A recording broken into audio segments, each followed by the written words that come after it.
Will soon break for the holidays, but we first wanted to check in with fourth grader Alea Horn. It's been so fun to follow her journey. So this morning we look back at the last 4 months being in the classroom. Liza Lucas is joining us live this morning for our learning curve update. Liza, Alea has this big personality and a fun outlook. It's always good to see how things are going for her. That's right. And looking back over the last 4 months, doing a little recap, of course, there have been some ups and downs over that first semester for Alea, but overall, she tells me things are pretty great as she heads into the holidays.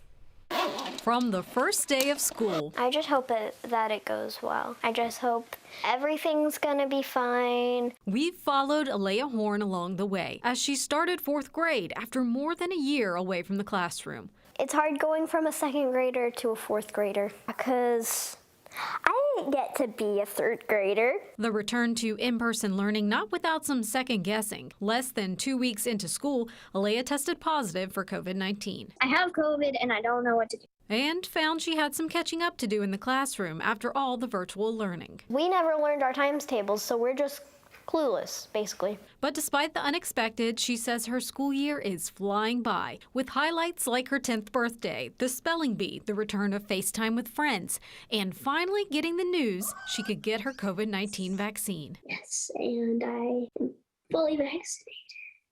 Yes.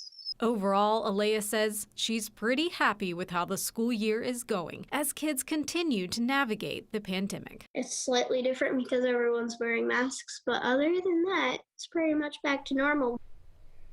Pretty much back to normal, she says, and she basically summed it up by saying school is, quote, amazing. She won a spot on student council, which she is so super excited about, and now that she is fully vaccinated, she's also getting more of a break from her mask in certain situations. And guys, she is also finally planning that sleepover with friends. She's talked about that so much, and she's anticipating that over the holidays and just all the decorations. Really looking forward to the holiday break. Sleepovers are big. That's a big step forward. It is, and she wanted to be with her best friends, taking Yeah. selfies without their mask on. Right. I'm sure that sleepover is going to involve a lot of TikTok. They're going to have a real good time, Liza. Thank you for the update.